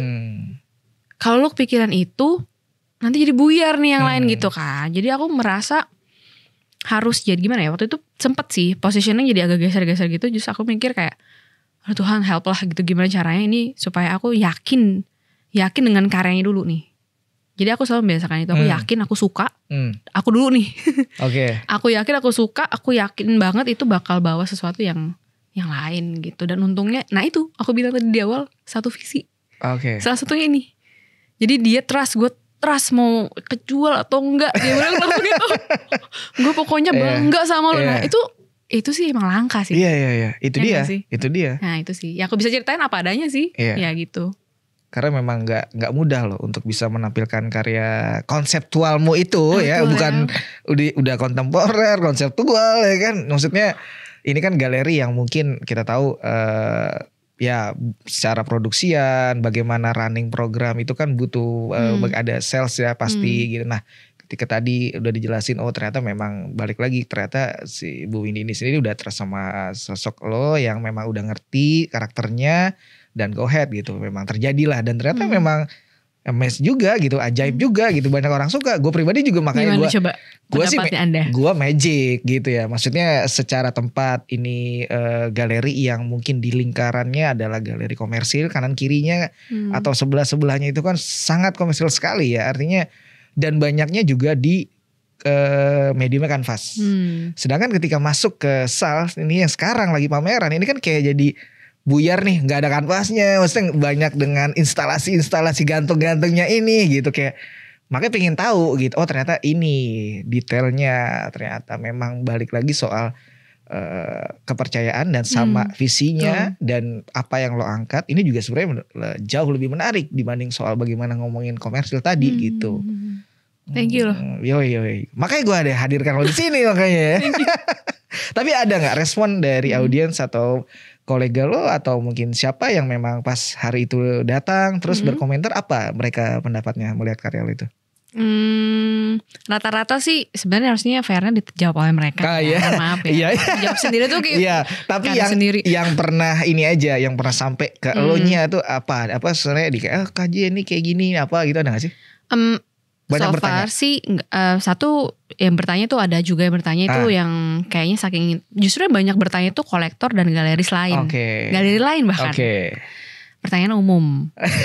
Kalau enggak aku spill sini enggak apa-apa. Boleh, kan dia nyebutin galeri. Iya. Galeri banyak. Ya, banyak. Banyak galeri Singapura. Banyak lah teman-teman ini lah ya. Apa misalnya bertanya, Jo boleh jujur enggak sih, misalnya di belakang gitu udah. Itu ada yang kejual gak sih? Nah itu. Kan tadi sebenarnya omongan tadi udah ada dijawab kan. Nah, saya udah jawab tadi ya. Ya aku juga puji Tuhan pas ditanya gitu sudah ada gitu kan. Tapi ya terus ada lagi yang lain misalkan kolektor gitu. Waktu di Artist Talk seru banget tuh. Maksudnya ini mungkin kalau ada Bob yang jawab sih lebih seru ya. Cuma mereka juga terkaget-kaget rata-rata ya, mungkin ya salah satunya Mas Kosmas ya. Ya, itu membuat artis talk dialognya jadi seru karena di mata kolektor menurut aku ya, kolektor gitu, aku nggak tahu entusias yang lain ya. Tapi kolektor ini kan sudah biasa mengkoleksi dan melihat karya-karya di seluruh penjuru. Jadi kadang-kadang tuh ada yang dan uniknya mereka tuh kalau kolektor tuh memang ingin tahu lebih dalam tentang senimannya ya. Nah, respon mereka tuh juga aku bilang unik ya. Uniknya tuh lebih kayak waktu di artis talk tuh lumayan tense gitu. Ada hal-hal yang ada yang misalnya disebut ini gimana ya? Ini buat saya ini gak ada apa-apa. Oke. Ada tuh gitu. Ada. It's nothing for me. Oke. Tapi lucu, tapi setelah dialog dia akhirnya mengapresiasi dan bisa. Tapi disitulah makanya pentingnya artis talk. Dan pentingnya aku dan Bob memang sepakat tidak mau ada teks di wall. Ya, biasanya standar ada wall text-nya menjelaskan karya ini apa. Karena berbeda ya antara dijelaskan secara langsung artis dengan wall text. Betul. Dan kalau wall text kan kadang kita mau datang mau baca mau enggak, terus udah buyar aja gitu kan. Terus aku pingin banget ini terlepas dari respon pertanyaan tadi ya. Sedikit ke sebelah. Karena keinget tentang display gitu ya. Aku dan Bob tuh banyak banget setuju juga dengan aku bilang awalnya malah nggak mau ada karya di dinding. Awalnya pengen only installation. Karena sebenarnya satu bosen melihat karya seni di dinding semua kan. Pengen biasanya tuh something new lah gitu kan. Debut nih, ya kan perdana nih, masa biasa-biasa aja gitu kan. Walaupun nggak gitu ya. Itu kayak pemikiran Mas Tommy aja. Enggak, maksudnya kan sesuatu hal yang coba deh dieksplor dong. Something gitu. new kan. Gitu. Ada value yang ditawarkan gitu. Ya udah, tapi akhirnya ada juri dinding tapi berupa ambalan. Kalau memperhatikan itu ya. Tapi juga mungkin itu juga sesuatu yang aku sih ingin dari awal tuh aku bilang sama kurator bahwa kenapa satu nggak mau ada teks. Satu, kalau di ilmu visual aku secara visual banget gitu anaknya juga ya, berisik aku. Rame banget. Ya kan udah clean putih gitu, zet gitu. Ya kan. Terus aku bilang sama kurator, mau lo tulisan lu kan panjang nih, dipotong segitu, ntar orang suruh baca lagi di situ kan 2 kali kerja. Terus aku bilang, iya juga ya J, bagus banget kalau gak ada itu. Jadi kan gak harus nyiapin double kan. Terus untuk galeri juga gak harus bikin cutting stiker. Nah banyak-banyak. Saving. Nah dari sisi itu aku bantuin loh. Ya kan. Terus akhirnya aku bilang, ya udah kita punya referensi beberapa galeri lah yang kita bilang bagus di Indonesia walaupun di luar. Aku bilang as simple, kalau kita berani simple, itu aja udah beda. Itu sebenarnya kayak menurut aku salah satu ilmu di dunia desain atau arsitektur lah. Orang mah gampang pengen bikin simple, tapi semakin simple semakin susah sebenarnya. Nah di pameran ini kita juga banyak eksperimennya nih dengan display dan lain-lain yang emang nggak mau biasa kan gitu. Akhirnya tulislah dengan katalog. Dan katalognya juga kalau dibuka semuanya nggak ada tuh satu-satu karyanya, ya kan? Cuma hanya aku bilang gitu harus bedain sama katalog untuk jualan.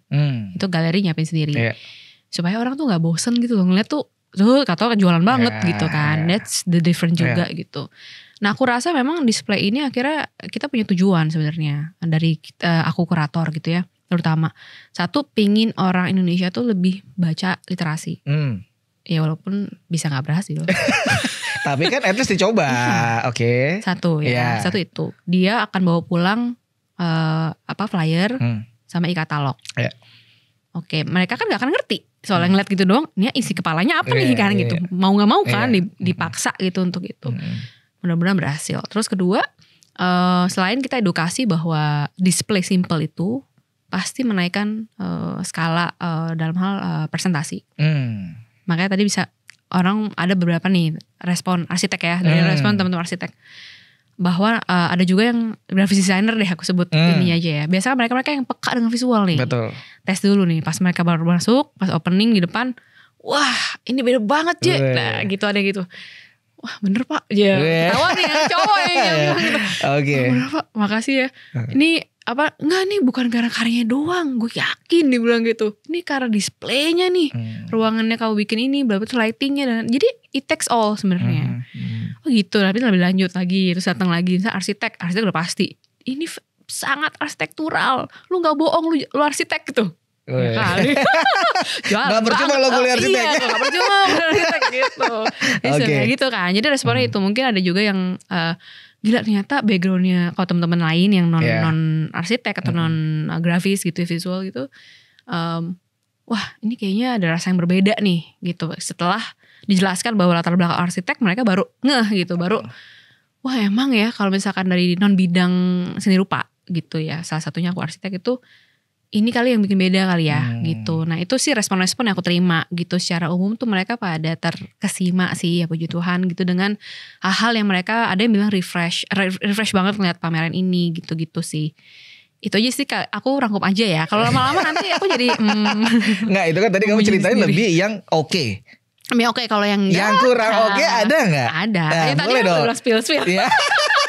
Ada kalau dari situ kok yang nyelekit banget dong. Itu yang tadi aku udah bilang sih tadi. Dia bilang, tapi itu datangnya mungkin ya dari kolektor ya. Kadang-kadang ya mungkin belum ngobrol person kali face to face sama kamunya. Gak masalah. Mau face to face ayo gitu kan. Sebenarnya aku menghargai hal-hal ini. Jadi itu yang kalau misalkan aku nggak bilang buruk ya, tapi mungkin tadi kontra ya. Kontra dari semua itu. Ya ada yang pertama kali lihat deh, gue gak ngerti apa-apa nih J.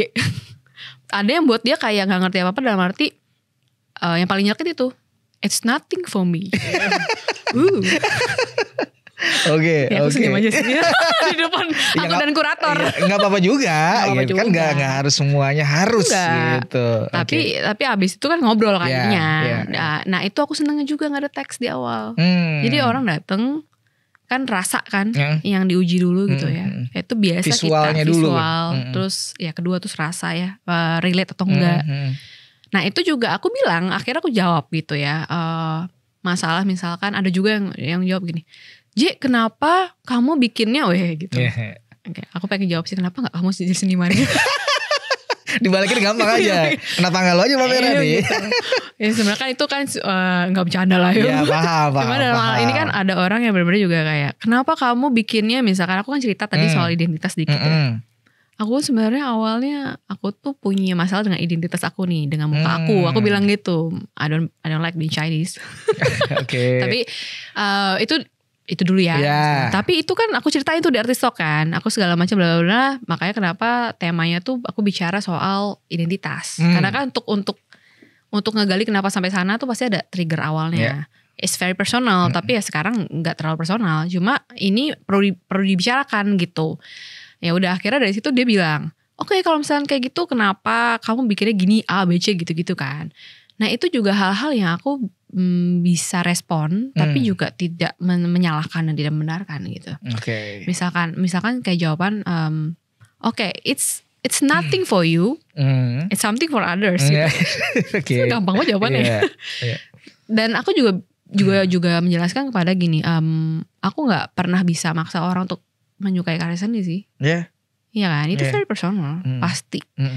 Apalagi kolektor atau kita art enthusiast yang pada akhirnya membeli itu. Gak mungkin kita keluar uang banyak. Banyak lah itu ya. Iya kan. Tapi kita gak suka. Iya kan. Dan kita pun kalau misalnya kita jalan-jalan ke museum, kita mau rela bayar tiketnya aja. Gak beli barangnya. Itu juga ada pasti something di dalam kita kan yang ke-trigger untuk bisa mengerti gitu di dalamnya ada apa segala macam. Itu aja buat aku orang-orang yang udah beda yang pergi-pergi ke museum gitu. Nah itu sih dan mungkin untuk wrap up semuanya yang jawaban-jawaban yang teman-teman ini tuh yang kontra ini, aku selalu bilang bahwa keputusan teman-teman untuk mau mengenal lebih jauh apa enggak. Kadang misalnya aku bilang aku bikin orang kecil-kecil. Kenapa kamu bikin yang gede sih? Ada juga yang bilang gitu. Semua ditanyain ya. Iya. Banyak sih pertanyaan gitu. Kenapa sih kamu pilih bunga ini? Kenapa sih kamu gak ini? Kenapa gak itu? Ya wajar lah ya. Kalau di arsitektur mah semua juga ya. Di klien everything. Iya betul. Ditanyain gitu. Tapi aku sangat menghargai justru feedback seperti ini semuanya. Karena di situ buat aku justru aku makin mengenal banyak ragam orang. Makin aku mengkonfirmasi karya aku sebenarnya dengan keragaman keunikan ini gitu. Dengan aku misalkan aku bilang juga wrap up-nya tadi kenapa aku bikin orang kecil? Supaya sebenarnya aku tuh pingin teman-teman yang mengenal lebih jauh tuh mendekat. Kalau kita bikin karirnya udah giganti gitu, pasti kamu akan ambil jarak untuk ngeliatnya dari jauh. Dan semakin berjarak. Kalau ini harapan aku juga pingin ada edukasi secara nggak langsung kayak tadi displaying gitu ya. Ya kalau kamu mentok nih ngelihatnya di itu kan kayak ini kan ada bunga-bunganya gitu ya. Mentok ngambil jarak di situ. Siap, ada yang bilang nggak sih nggak boleh melihat lebih dekat kan nggak ya? Gak ada. Any text gak ada kan. Paling cuma mind your step. Iya. Gak ada kan gitu. Tapi banyak orang yang mengambil jarak. Tapi aku bilang kenapa coba? Jawabannya pertanyaan bukan ke seniman. Pertanyaannya justru ke yang lihat. Kenapa mengambil jarak itu? Terus ada juga yang bisa bertanya, kalau aku melihatnya kamu tuh seperti di sini seperti menjadi Tuhannya ya, J. Aku juga bingung sih jawabnya gimana. So, kalau aku sama kurator gini, lah emang jadi Tuhan ya sih. Banyak yang semacam itu sih sebenarnya gitu. Lucu-lucu kan? Lucu-lucu sih.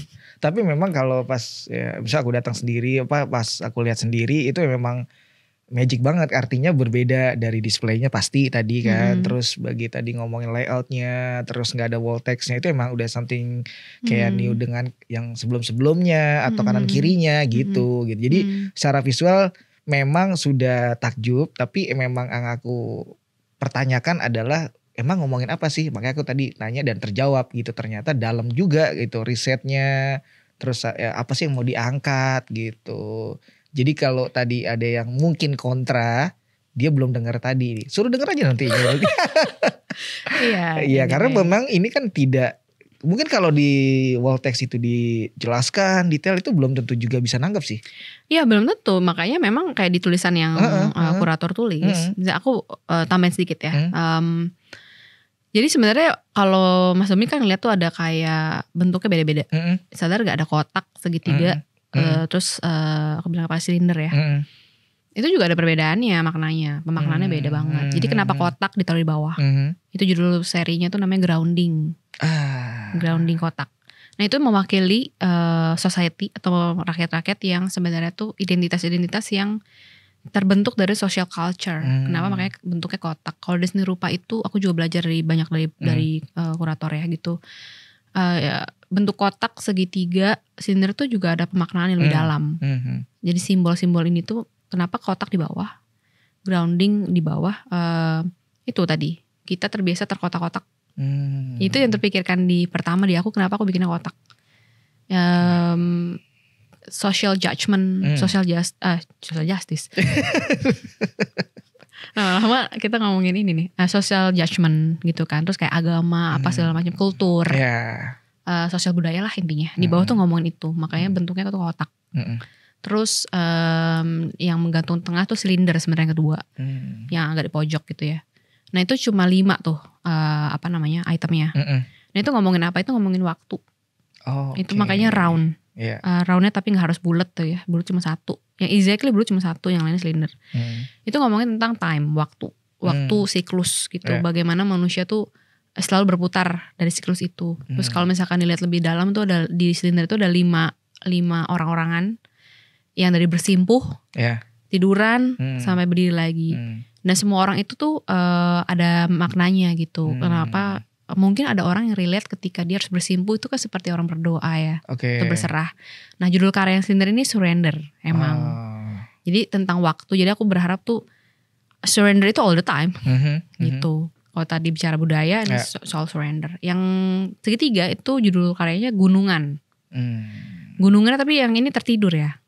Nah gunungan itu diambil dari kalau yang mengikuti perwayangan wayang. Iya, tahu di Jogja, di Jawa Tengah itu pasti tahu istilah gunungan ya. Itu diambil dari istilah itu. Tapi sebenarnya itu istilahnya tidak hanya di wayang saja sebenarnya. Di seni rupa di tempat lain juga istilah itu digunakan. Cuma paling sering kita dengar dengan dari wayang. Nah itu gunungan itu tuh sebenarnya mensimbolkan kita hubungan kita dengan alam, sesama dan pencipta. Nah itu yang paling banyak yang ada bunganya itu yang gunungan sama yang silinder memang. Yang grounding yang dengan itu nggak ada bunganya. Dan bunganya itu tadi aku bilang kalau kita lihat layer-layer itu membentukkan manusia. Kalau kita lihat satu kesatuan itu sebenarnya bunga itu seperti kayak akarnya, akar secara spiritual quote and quote. Jadi kalau diperhatiin itu connected tuh, bunganya nyambung ya. Jadi itu kayak simbol bahwa kita kalau lihat orang lepas pribadi, tapi sebenarnya kita connected. Gitu tuh kayak sebenarnya kita terkolektif gitu. Kayak kita ada di podcast ini ya terhubung, tiba-tiba terhubung gitu. Secara apa? Gak pernah ketemu fisik kan?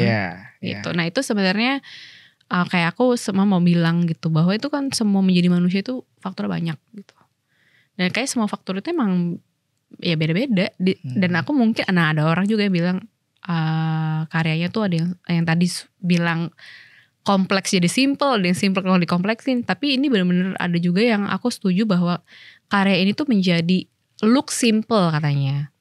Tapi simple is not yet simple kan kamu bilang kan. Kalau kamu lihat lebih jelas, lebih dekat, itu semua tanahnya tuh nggak dengan sama warnanya. Betul, ya kan?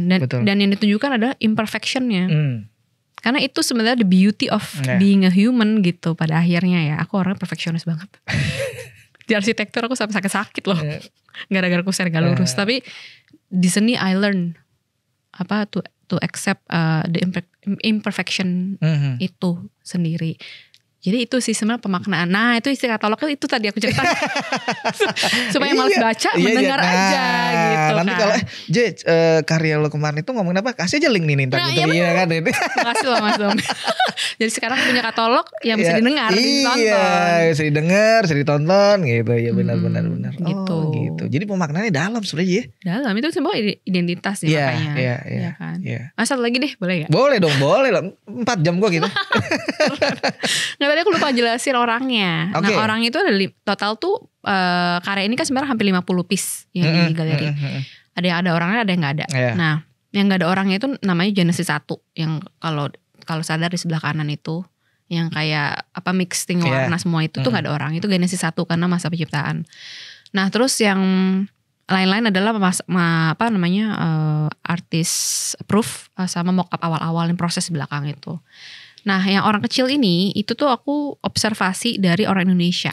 Kalau diperhatiin itu ada 15 pose, 8 wanita, 7 laki-laki. Nah itu diambil dari orang Indonesia yang lagi istirahat atau rest. Kalau dilihat makanya kenapa itu ada yang jongkok, ada yang bersimpuh gitu ya kan. Ada yang kayak orang apa sih kalau pakai kebaya gitu loh, berdiri gitu. Nah jadi itu kalau dilihat lebih detail lagi itu semua tinggi badannya semua itu udah disesuaikan dengan orang Indonesia pendeknya. Dan hanya ditemukan mungkin di Indonesia atau di Asia sih gitu. Karena orang Western gak mungkin jongkok. Iya betul. Gak semua. Gak semua. Ada yang bisa. Tapi gak umum lah. Gak umum. Kayak gitu. Jadi emang itu aku pinginnya cita-citanya suatu saat tuh ngembangin si pose-pose orang ini sampai bisa menunjukkan ini loh orang Indonesia atau Asia gitu. Yang lebih cita-citanya besar ya. Pingin promosi lebih jauh, siapa tahu ke internasional ya gitu. Amin. Gitu. Jadi lebih membawa semua yang dari Asia sih pengennya gitu. Jadi mulai dari 3D-nya. Narasi lokalnya masih dapet dan mau disounding ke lebih jauh lagi gitu ya. Iya. Cita-citanya sih ke sana ya, semoga nyampe. Kan nanti bakal ada nih next step-nya nih. Nantikan aja. Terakhir nih Je nih. Karena memang kalau ngobrol karya lo seru banget ya. Emang lebih ya itu tadi karena kenapa akhirnya gue ngundang itu setelah gue ngeliat karya lo gue butuh banget nih ngobrol karena secara gue scan waktu itu si katalognya wah kayak sih gue kurang nih artinya mau lebih dalam lagi gitu. Makanya tadi sudah banyak nih di spill semuanya kenapanya lah ininya itu gitu.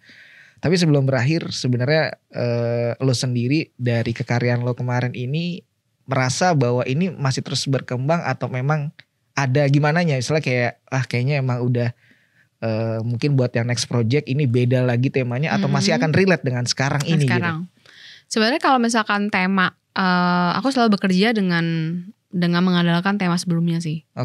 Jadi misalkan dan selalu berkembang di area yang tadi self growth dan segala macam menjadi ideologi itu.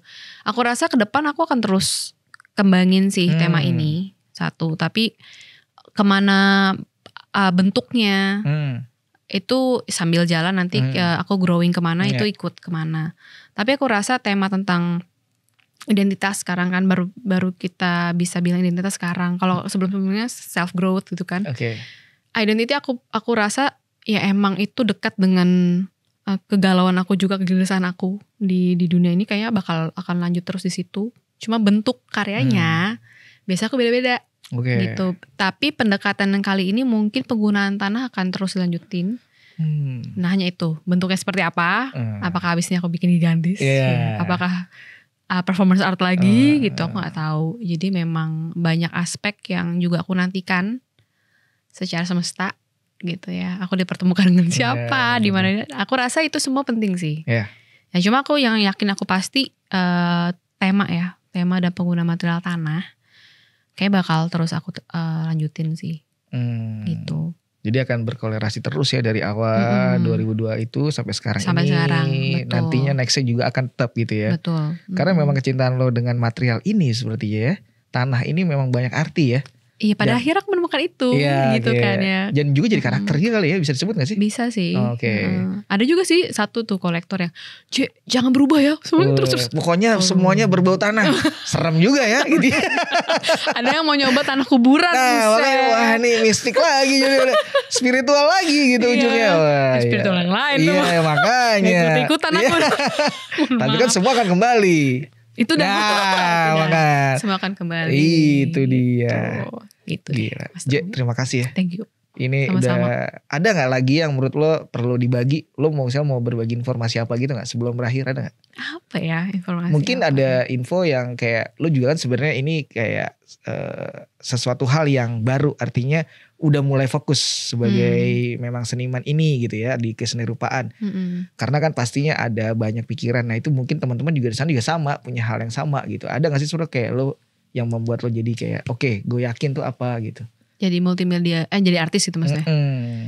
Apa yang membuat yakin ya? Karena kan udah nyaman, punya tabungan banyak. Tadi lo mention di awal soal wah gue punya kerjaan di sini aman gitu. Nah ini kan belum tentu loh. Iya ini kan wah gambling nih masalahnya nih. You know lah. Ya, itu maksudnya apa? Belum tentu, itu kan itu cerita dulu ya. Sekarang another session. Nah bener makanya. Paling ini penutupnya. Aku belajar gitu ya, karena aku orangnya cukup spiritual gitu. Kalau yang cukup kenal aku pasti ngomong spiritual terus. Tapi in a way gini, spiritual in a good way-nya gini, in generalnya adalah aku tuh mungkin gini, kalau dibilang apa sih yang bikin yakin, lo merasakan pasti yakin tuh mungkin nggak ada sih. Cuma how do I say it ya? Gini, maksudnya nggak ada tuh gini. Kita akan selalu berjuang dengan rasa ragu paralel dengan iman. Aku ngerti gak sih? Keyakinan sama ragu-ragu itu selalu paralel jalan gitu loh. Jadi gak ada bisa dibilang kayak yakin banget. Oh, ini pasti ada yang tarik. Di dalam diri tuh pasti ada yang narik mundur kan. Cuma yang bikin kayak aku terdorong terus, satu mungkin buat aku tuh passion kali ya. Kayak tadi aku udah bilang kan aku suka banget di sini gitu. Dan mungkin kalau misalkan kita nggak punya passionnya, matinya cepet sih. Maksudnya bukan mati gimana ya, cuma itu hampa pasti kosong gitu ya. Pasti ngerjainnya juga. Tadi kan modal udah banyak segala macam, tapi nggak suka. Waduh, berat banget nih sama udah kayak modalnya banyak, nggak suka. Waduh. Sama kayak kerja kantoran juga sebenarnya. Iya benar. Iya kan. Bener. Ya udah terima gaji gini, tapi nggak suka sebenarnya. Lama-lama performance-nya menurun kan, atau stagnan gitu, biasanya gitu. Nah buat aku mungkin itu passion penting. Satu kalau udah punya passionnya, belum punya modal yang lain. Nggak tahu, aku selalu punya iman sih aku rasa. Jadi kayak yakinnya tuh muncul dari kayak apa ya? Gue suka nih, gue bisa ngerjain. Terus mungkin pesan aku yang terakhir tuh lihat dari apa yang kita punya dulu kali. Kalau kita belum punya yang lain, aku baru punya modalnya segini gitu. Atau aku bisa bikin karya dari tadi aku bilang dari found object yang apa yang ada dari rumah. Jadi mulai dari apa yang ada, itu kita ngelangkah dari situ. Tapi secara spiritual iman, terus secara jiwanya passion kali ya. Jadi itu kayak harus aku gak tahu jawab atau enggak sih, tapi emang aku ngerasa itu semua penting sih. Itu yang aku jalanin sekarang gitu. Jadi aku misalnya gak bisa bilang misalnya next ada yang misalnya ngundang di mana gitu, belum ada modalnya. Emang belum ada, jujur aja. Tapi emang Tapi dari hasil ini pameran banyak juga yang nanya, J, misalnya kejual nggak? Wah itu stres juga nih jawab. Okay. Karena tahu datanya kan gitu. Aduh nggak mau mikirin nih. Tapi kan nggak bisa nggak dipikirin gitu kan. Tapi yang ngolah dari itu. Jadi apa yang diterima, akhirnya aku kayak ya udah diterima yang punya segini sekarang nih. Gimana secara strategis untuk nyampe ke situ gitu. Pasti ada aja jalan itu ya. Aku bisa bilang pasti ada aja jalan kalau kita passion. Jadi kita bisa punya imannya. Sama kita gunain apa yang kita ada dulu sih. Gitu. Oke. Magic. Dan yakin. Kayak judul podcast sih cocok ya, Magic. Tapi jangan pakai magic yang lain. Iya ada. Magic Jar ya, jadi brand ya. J, terima kasih ya. Thank you banget. Thank you banget udah banyak cerita dan ngejelasin ternyata tentang si Soul Exhibition kemarin, dari prosesnya sampai makna karyaannya, detail karyanya, sampai journey lo juga diceritain. Thank you banget ya. Thank you. Nanti sama-sama. Gue akan ngobrol sama lo. Gue mau closing dikit. Ya. Thank you banget. Terima kasih teman-teman. Tadi udah dengerin ada obrolan sama Jessica atau biasa dipanggil JJ. Kalau misalnya teman-teman mau tahu sebenarnya ngobrolin apa tadi, itu bisa cek aja di Instagramnya. Itu ada di Jessica Sukidi ya. Lalu juga ada di Instagramnya Sal juga, Sal Project ya. Itu adalah obrolan yang dimana tadi sebenarnya lebih menggali tentang makna-makna di dalam kekaryaannya. Dimana itu adalah debut solo perdananya dari si Jessica ini. Nah pokoknya langsung aja bisa bertanya. Orang bisa bertanya dong langsung ya. Di Instagramnya Jessica Sukidi. Oke, yang karya itu ada lagi tuh. Oh ada lagi yang personal tuh Jess Sukidi tapi S-nya 3. Nah itu bisa juga langsung DM mungkin kalau mau tanya. Karena ini sesuatu hal unik yang menurut gue kayak ini magic tadi gitu ya. Jangan lupa pokoknya di subscribe, share, like, comment. Itu ada di YouTube-nya Metur Indonesia. Dan juga Instagramnya metur.idn. Dan di Spotify Dwi Punya Podcast. Thank you banget ya Jessica. Thank you. Sukses selalu.